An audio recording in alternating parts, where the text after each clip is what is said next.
The lights in the great council chamber flickered as the old machines tried to show pictures that were almost gone. Commander Vextel Korth moved his forearms in anger as he looked at the broken images floating in the air above them. His green scales caught the light as he turned to face the other leaders. "This is foolish," Korth said in his deep voice.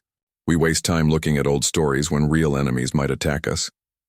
Scholar Myron floated near the ceiling, his gas-like body glowing soft blue in the dim light. He had spent many years studying the old records that few others cared about. "These are not just stories, Commander. Look at the energy readings, look at the weapon designs. No one makes up numbers like this." The other council members sat around the large round table. Some looked bored, others seemed worried. They came from 12 different worlds, each looking very different from the others, but they all shared one thing: they had never seen a real war.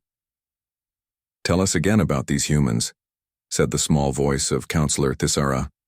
Her crystal body rang like tiny bells when she spoke. "What makes them so special in the old records?" Myron's body grew brighter as he got excited. "The data fragments show impossible things. Ships that moved faster than our best fighters. Weapons that could break apart moons. And the warriors themselves." He paused, making the broken images change. They never gave up. Even when they were dying, they kept fighting to protect others. A laugh came from across the room. Captain Grell Thornback pulled his head into his shell-like armor before speaking. "No race fights like that. Everyone runs when they know they will die. It is smart to run." "But that is just it," Myron said, floating closer to the table. "The humans did not run until the very end. They fought something called the Devourers for 50 years. They lost world after world, but they never stopped trying to save others. Only when there was nothing left to save did they disappear into deep space." Korth slammed one of his hands on the table. "Disappear. You see? They ran away like everyone else. These humans are either dead, or they were never as strong as the stories say." Far away from the council chamber, Captain Jake Morrison stood on the bridge of his ship looking out at the stars. The USS Defiant was not a big ship, but it was built for long trips into unknown space. Jake had been in space for most of his 35 years. His brown hair was getting gray at the sides, and his blue eyes had seen too many empty worlds. "Captain," said Lieutenant Amy Brooks from her seat at the communication station, "we are getting close to the border zone. Should I start scanning for other ships?" Jake nodded. "Do it, but keep it quiet. We do not know who lives out here." He walked over to where Dr. Nathan Cross was looking at his science readings. "What do you see, Doc?" Nathan looked up from his screen. His thin face showed worry. "Jake, these star patterns match the old maps from Earth's archives. We are entering the zone where our ancestors fought their last battles." "The Devourers?" Jake asked quietly. "Yes. And if the old stories are true, this is where they came from before they attacked human space." Nathan pointed to his screen. "Look at this. I am seeing structures on some of these worlds, big ones, and they look like they have been sleeping for a long time." Amy suddenly turned around. "Captain, I am picking up signals. Multiple sources. They are using patterns I have never seen before." Jake felt his heart beat faster. For 3,000 years, humans had lived in the dark between stars, hiding from whatever had destroyed their old worlds. They had grown strong during those years, building better ships and weapons, but they had never forgotten why they had to leave. "Are the signals friendly?" Jake asked. "I do not know. They are very complex, but Captain..." Amy looked scared. "One of the signals is coming from the direction of that big structure Dr. Cross found, and it just woke up." Back in the council chamber, an alarm started ringing. A young officer ran into the room, his 6 legs moving fast across the floor. "Council members, we have a problem. Our border sensors have found an unknown ship. It appeared from nowhere, and it is moving toward our space." Scholar Myron's body turned bright white. "What kind of ship? We do not know. It does not match any design in our records, and..." The officer paused, looking scared. "The computer says it is impossible. The ship is too advanced. Our sensors cannot understand how it works." Commander Korth stood up fast. Send our battle fleet to stop it. Wait, Mirren said. What if it is them? What if the humans have come back? The room became very quiet. Outside the great windows, they could see their home world's two suns setting behind purple clouds. It was beautiful and peaceful, but that peace might be ending. If they are really humans, Thisera asked, why would they come back now? What do they want? Myron looked at the broken images still floating in the air. Pictures of great battles, of ships that could fly between stars like birds, of warriors who never stopped fighting for what was right. Maybe, he said quietly, they never really left. Maybe they were just waiting for the right time to come home. On the USS Defiant, Jake Morrison made a choice that would change everything. Amy, open a channel. All frequencies. Captain, are you sure? If we talk to them, they will know we are here. Jake smiled for the first time in months. They already know we are here, Amy, and it is time we stopped hiding. He took a deep breath and spoke into the communication system. This is Captain Jake Morrison of the Earthship USS Defiant. We come in peace, but we are ready for war. We need to talk. The signal went out across space, carrying a message that would wake up legends and start a new chapter in the galaxy's history. In the council chamber, Scholar Myron watched his instruments go crazy as they picked up the human signal. After 3,000 years of silence, the warriors of legend had spoken again. The ancient whispers had become a voice that would soon become a roar. The signal from Captain Morrison reached the council's main communication center in less than an hour. Every alien leader in the chamber stopped talking when they heard the human voice speaking their language perfectly. The words were clear and strong, with no fear in them. Commander Korth's forearms shook with anger. Impossible. How does this creature know our language? We have never met these humans before.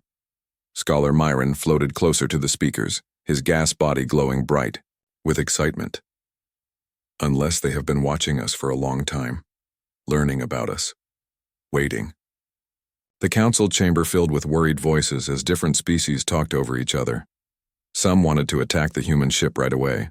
Others wanted to run and hide. But Counselor Thisera rang like a bell to make everyone quiet. We will follow first contact rules, she said. Send diplomat Zarath to talk with them. If these are really the humans from the old stories, we need to know what they want. Diplomat Zarath moved her bug-like head to show she understood. Her 6 eyes looked at different screens, while her 4 arms worked at her control station. I will take the ship Harmony's Edge, but I want Security Chief Grell and his best fighters with me. Good idea, said Korth. If this human tries to trick us, we will be ready. 3 hours later, the Harmony's Edge flew toward the USS Defiant. The alien ship was big and beautiful, with smooth curves and bright lights. But when it got close to the human vessel, everyone on board became very quiet. The USS Defiant looked like a weapon that could fly. It was dark gray with sharp edges and gun ports that could be seen everywhere. Energy readings showed power levels that should not be possible for a ship that size. By the old gods, whispered Security Chief Grell as he pulled his head deeper into his shell. Look at those weapon systems. That little ship could fight our entire fleet. Zarath tried not to show her fear as she sent a message to the human ship. This is Diplomat Zarath of the Galactic Council. We request permission to come aboard your vessel for peaceful talks. The answer came back quickly. Permission granted. Dock at Port 3. Captain Morrison will meet you there. When the airlock opened, Zarath and her team found themselves face to face with their first human. Captain Morrison was not very tall, but he stood straight and strong. His clothes were simple, but clean. What surprised the aliens most was his smile. Welcome, aboard the Defiant, Jake said. I have been waiting a long time to meet you. You speak our language very well, Zarath said carefully. How long have you been learning it? Jake's smile got bigger. About 60 years. My people have been watching your worlds and listening to your communications since before I was born. We know about all 12 of your species. We know your history, your wars, your peace treaties. We know everything. Grell stepped forward, his big claws ready for a fight. You have been spying on us. No, Jake said calmly. We have been protecting you. And now we need to work together, because your old enemy is coming back. He led them to a meeting room, where Dr. Nathan Cross was waiting with charts and pictures. The walls showed star maps that made the alien visitors feel small and worried. 3,000 years ago, Nathan began, humans controlled a large part of this galaxy. We had hundreds of worlds and billions of people. Then the Devourers came, from the dark space between galaxies. He touched a control and the pictures changed to show terrible battles. Ships as big as cities fighting against dark machines that ate everything in their path. We fought them for 50 years, Nathan continued. We lost 90% of our people and all of our worlds. The survivors ran to the far edge of space where we have been living ever since. Zareth's bug eyes grew wide.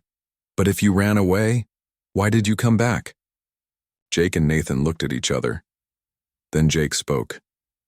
Because they are waking up again. Our long-range sensors show devourer machines starting to move in the dark spaces around your territory. They are hungry, and they will eat everything in their path. That is impossible, Grell said. Our sensors would have seen them. Dr. Cross shook his head. Your sensors are not designed to see them. But ours are. We have spent 3,000 years learning how to find them and how to fight them. At that moment, Lieutenant Amy Brooks's voice came over the communication system. Captain, you need to see this. We just detected 12 large ships dropping out of hyperspace at the edge of the system. Jake's face became hard. Council ships? No, sir. Much bigger. And they are not sending any signals. In the council chamber back on Zentari Prime, alarms were ringing everywhere. The big view screen showed space near their border worlds, where dark shapes were moving between the stars. What are those things? Commander Korth demanded. Scholar Myron was working at his station trying to scan the unknown ships.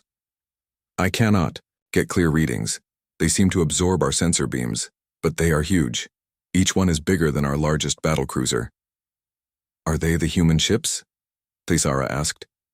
No, Myron said quietly. These are something else. Something old and terrible. On the Harmony's edge, Captain Morrison was explaining what they were seeing. Those are Devourer scout ships. They have been sleeping in dark space, but something woke them up. Probably our arrival. How many of them are there? Zareth asked. Right now? 12. But there will be more. They travel in groups, and they call for help when they find food. Food? Grell asked. Jake looked out the window at the alien worlds below them. Planets full of living things. People, animals, plants. They eat it all to make energy for their war machines. Can your one ship fight 12 of theirs? Zareth asked. Jake smiled, but it was not a happy smile. Probably not. But we are not alone. He touched his communication device. Admiral Kane, this is Morrison. We have first contact and we have Devourers. Time to come out of hiding. Far out in space, where the aliens could not see them, 12 more human ships suddenly appeared. They had been hiding using technology the Council did not know existed. Each ship was smaller than the Devourer vessels, but they moved like hunters. Instead of the slow alien ships, Admiral Lisa Kane's voice came over the speakers, clear and strong. This is Admiral Kane of the Human Defense Fleet. Council representatives, we are here to help you survive what is coming. But you need to listen carefully because your time is running out. On the view screen, the first Devourer ship started, moving toward the nearest Council world. It was time for the legends to become real, and for the galaxy to learn what humans could do when they had something to protect. The age of hiding was over. The age of fighting had begun. The first battle happened at Karis Colony, a small world where 2 million bird-like aliens lived peaceful lives. The Devourer ship arrived without warning and began eating everything it could find. Commander Korth led the Council's defense fleet to help the colony. 20 of their best warships surrounded the dark machine and fired everything they had. The energy beams hit the Devourer ship and did nothing. Not even a scratch appeared on its black surface. Impossible! Korth shouted as he watched his weapons fail. Our guns can destroy asteroids. The Devourer ship turned slowly toward the Council fleet. Dark tentacles came out of its sides and grabbed the nearest alien warship. In seconds, the tentacles tore the ship apart and fed the pieces into the machine's mouth. All ships retreat, Korth ordered, but it was too late. 3 more council ships were caught and eaten before they could escape. On board the USS Defiant, Captain Morrison watched the battle through his sensors. "Amy, send a message to Admiral Kane.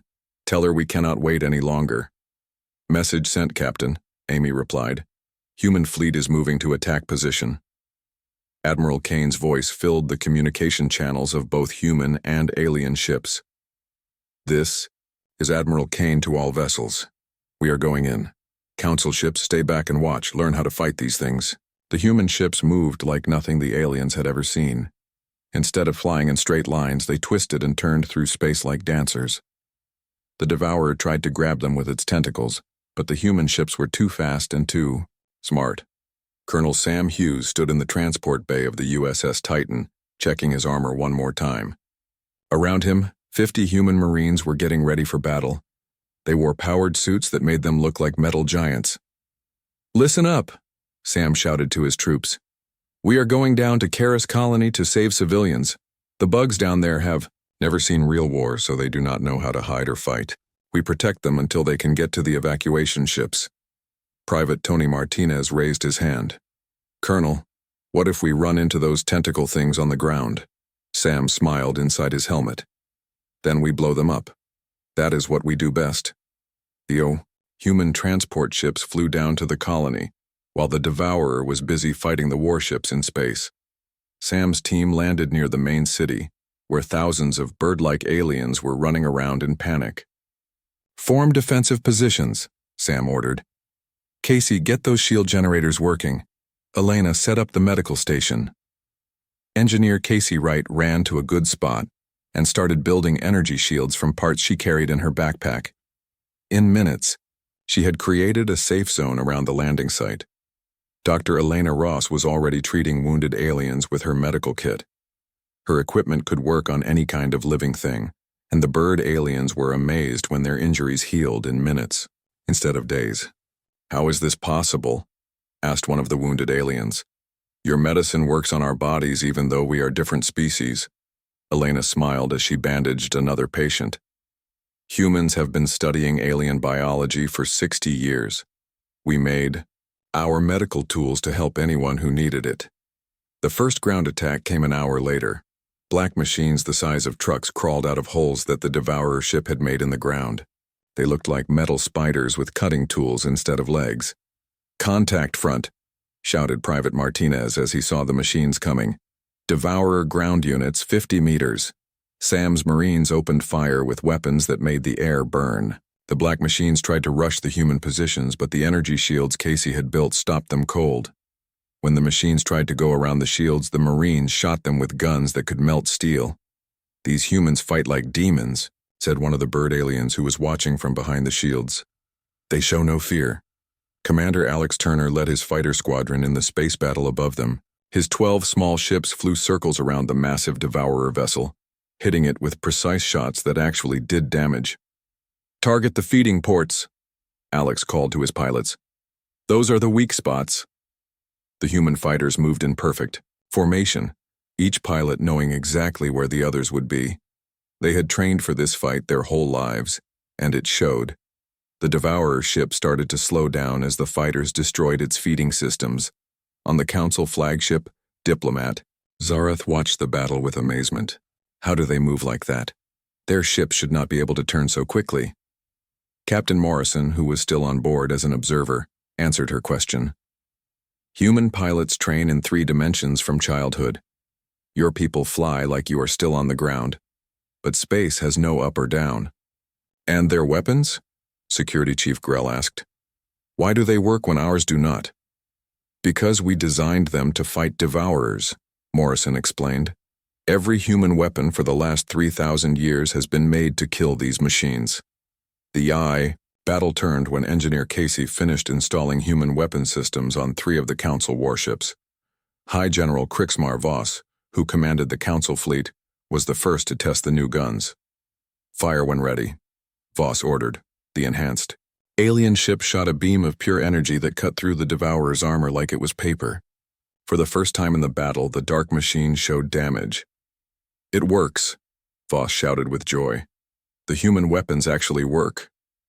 Down on the colony, Sam's Marines were finishing the evacuation.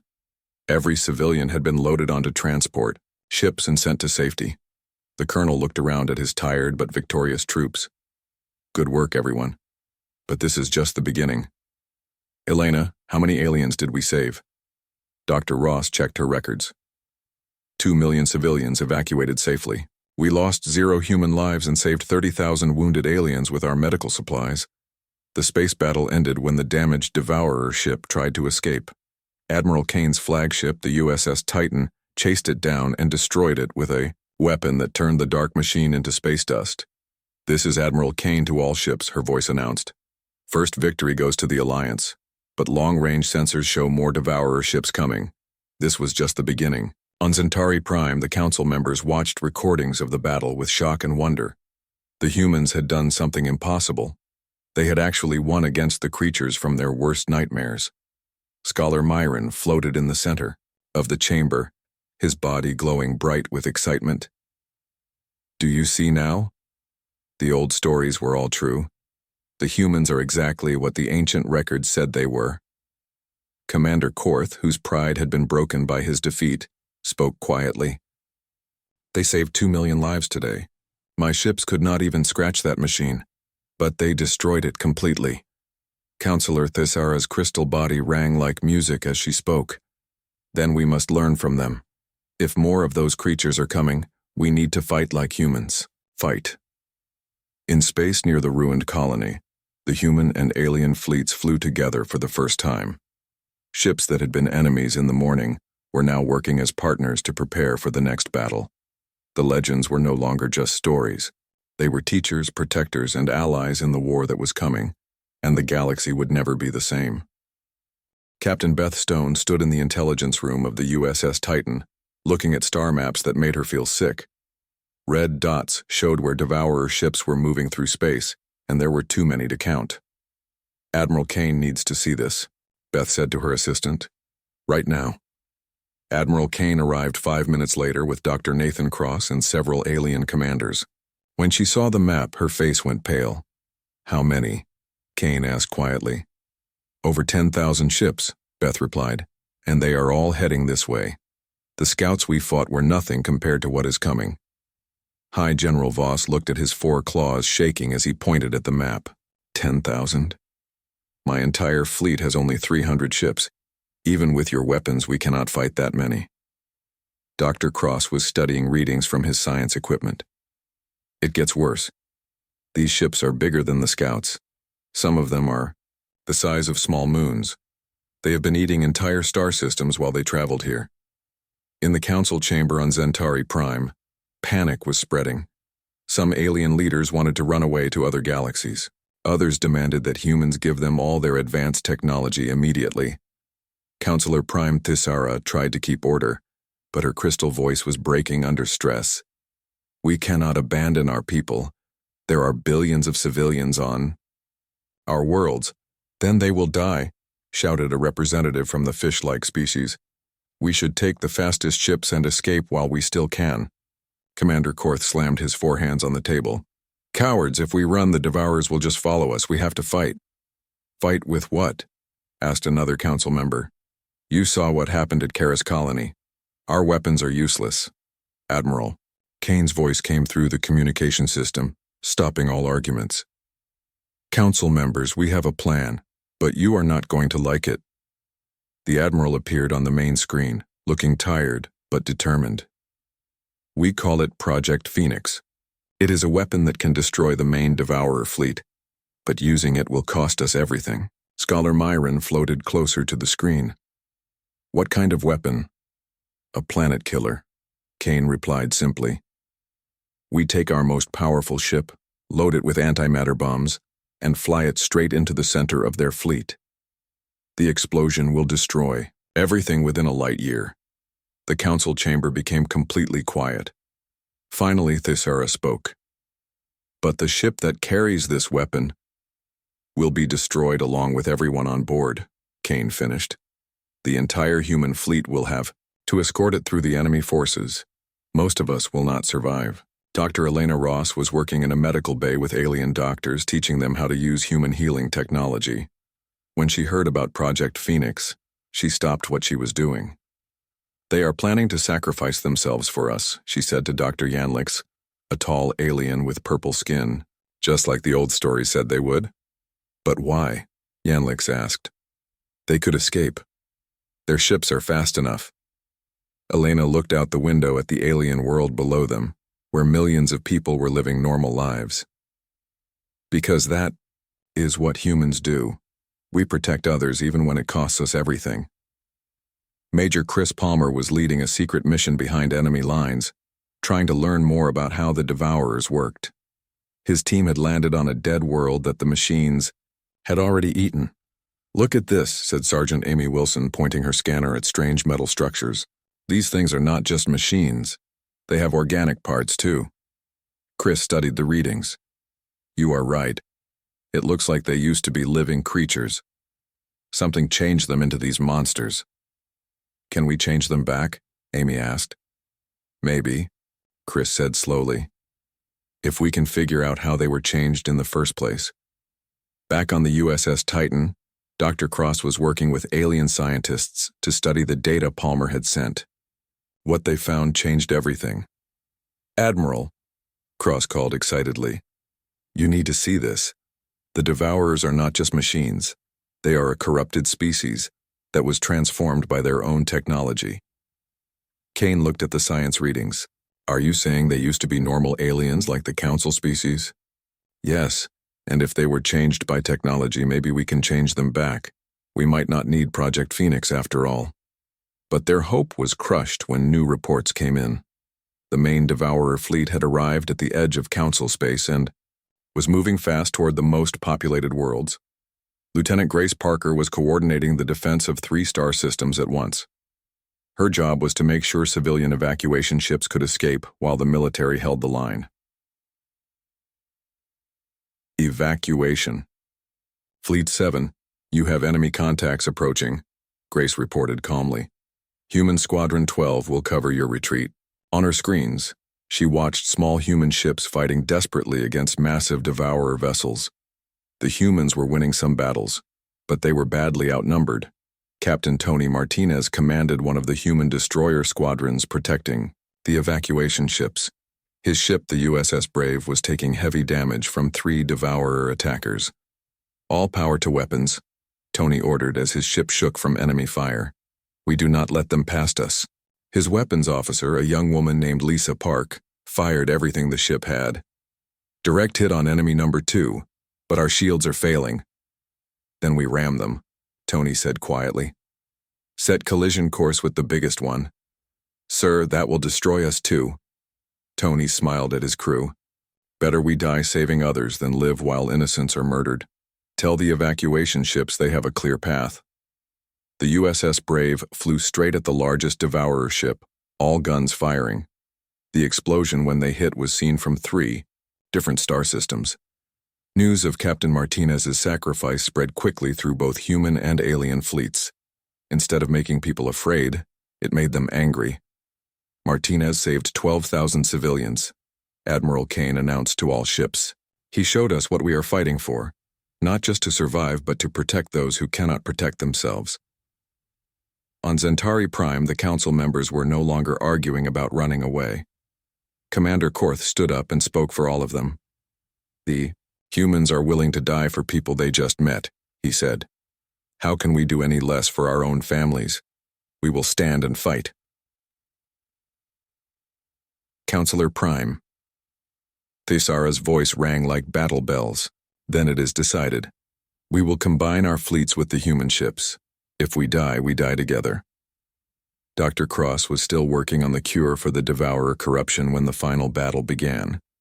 He had found a way to reverse the process that had changed them into monsters, but he needed to get close to their main fleet to use it. "Admiral, I can save them," he told Kane. "But someone has to carry this device right into the heart of their formation." Kane looked at the weapon that could end the war without destroying everything. "How close?" "Close enough to touch their flagship. The cure has to be injected directly into their central mind." Admiral Kane made her decision. "Then that is what we will do. Cancel Project Phoenix. We are going to try something much harder. She opened communication channels to every human and alien ship in the fleet. This is Admiral Kane. We have one chance to end this war without destroying ourselves. But it will require the biggest coordinated attack in galactic history. The combined fleet began moving toward the main Devourer armada. Humans and aliens, who had been strangers a week ago, now flew side by side, ready to attempt the impossible. The final battle was about to begin, and the galaxy's future hung in the balance. The final battle began in the Zirian system, where the largest Devourer fleet in galactic history waited like a dark cloud that blocked out the stars. Admiral Kane looked at her fleet of 300 human ships and 600 alien vessels, knowing it was not enough. "All ships, this is Admiral Kane," she broadcast to the combined fleet. "Today we prove that different species can become family when facing darkness together. Follow the humans in. We will show you the way." The first wave attack came from Commander Alex Turner's fighter squadrons. 200 small ships dove into the enemy formation like angry wasps, drawing fire away from the larger vessels. "Remember, protect the cure ship," Alex called to his pilots as dark energy beams filled space around them. "Dr. Cross has to reach that flagship." Behind the fighters, Captain Morrison led the USS Defiant and 50 other human destroyers in a desperate charge. Their job was to clear a path through the enemy lines no matter what it cost. "All weapons fire," Morrison shouted as his ship shook from enemy attacks. "Do not let them stop us." The space battle was like nothing anyone had ever seen.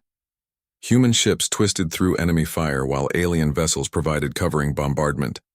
The Council species had learned to fight like humans, taking crazy risks to protect each other. High General Voss commanded the alien battle line from his flagship. "Fire everything! These monsters will not pass us." His weapons, now powered by human technology, cut through Devourer armor like hot knives. For the first time in the war, alien ships were actually winning fights against the dark machines. But the enemy was too strong. Even with their new weapons and tactics, the Alliance was losing ships faster than they could replace them.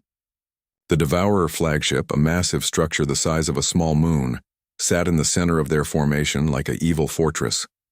Lieutenant Grace Parker coordinated the battle from the USS Titan's command center. Her job was to guide Dr. Cross's cure ship through the chaos to reach the enemy flagship. "Cure ship, you have multiple contacts closing on your position," Grace reported calmly. "Destroyer Squadron 5 will intercept." Captain Jake Morrison's voice came over the radio, full of static from battle damage. "Grace, the Defiant is too damaged to continue. We are going to ram the flagship's defensive line. Tell Dr. Cross to follow our explosion." "Jake, no," Grace called, but it was too late. The USS Defiant, burning and broken, flew straight at a cluster of enemy ships protecting the flagship. Morrison's last words were heard across the entire fleet. "Tell Earth that we kept our promise." The explosion cleared a path directly to the Devourer flagship. Dr. Cross, flying a small research ship loaded with the cure device, dove through the opening. "I am going in," Cross called to Admiral Kane. "If this works, the war ends today." The cure ship was tiny compared to the massive Devourer flagship, but it was fast and hard to hit. Cross flew through weapon ports and around dark tentacles, getting closer to the central core where the enemy's main intelligence lived. Colonel Sam Hughes and his Marines were fighting on the surface of a small moon that the Devourers were trying to consume. When they heard Dr. Cross was making his attack run, Sam rallied his troops for one final push. "Listen up, Marines," Sam shouted over the sound of battle. "Doc Cross is about to end this war. We hold this position until he does." His powered armor was cracked and smoking, but Sam kept fighting. Around him, human and alien soldiers fought side by side against waves of mechanical spiders and flying attack drones. Engineer Casey Wright was working frantically to keep the shield generators running. "Shields at 30%, she called. "I need more power." Dr. Elena Ross was treating wounded fighters of all species with her medical kit. "Hold still," she told a bird-like alien with a broken wing. "You will be flying again in 5 minutes." The alien looked amazed as human medicine healed his injuries. "How do you heal us so easily?" Because we prepared for this day, Elena said as she moved to help a wounded human soldier. We knew we would fight together eventually. In space, Dr. Cross reached the Devourer flagship's central core. The structure was enormous, with organic parts mixed into the dark machinery. He could see pulsing lights that looked like a giant brain. This is it, Cross said to himself as he activated the cure device. Time to find out if we can save monsters. The cure spread through the flagship like bright infection, changing the dark metal back into living tissue. The massive ship began to shake and change shape as the corruption was removed. Suddenly, the Devourer fleet stopped attacking. Every dark ship in space went quiet as the cure signal spread from the flagship to all the other vessels. All ships cease fire, Admiral Kane ordered. Something is happening.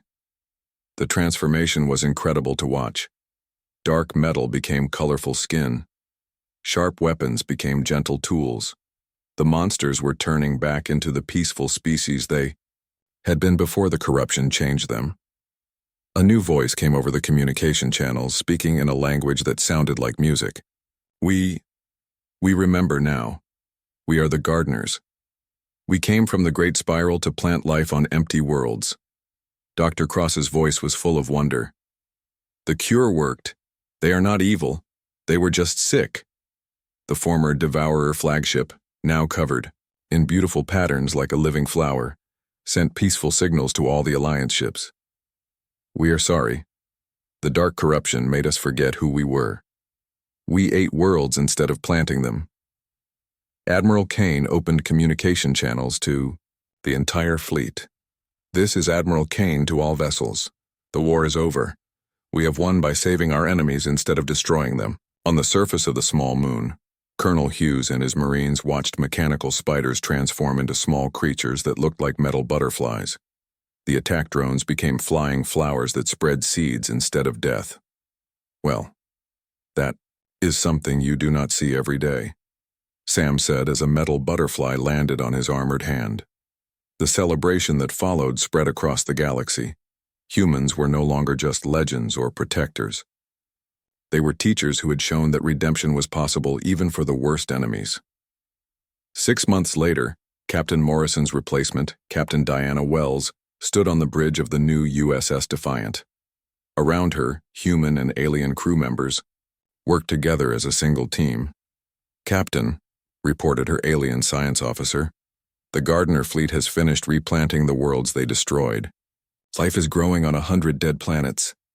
Diana smiled as she looked out at the mixed fleet of human, council, and Gardener ships.